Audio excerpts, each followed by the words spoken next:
Nang? Dito na po ako.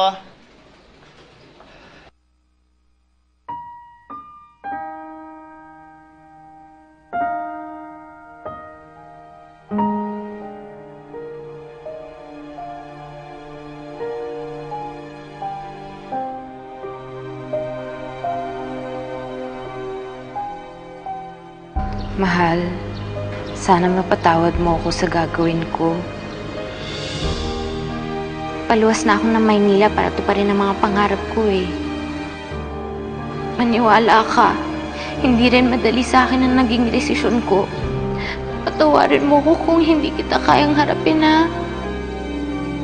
Kung hindi ko kayang magpaalam sa'yo. Dahil hindi ko kayang makita kang nasasaktan. Hindi ko gustong iwan ka, Anton. Alam mo kung gaano kita kamahal. Pero kailangan kong umalis. Kailangan kong gawin to para sa sarili ko.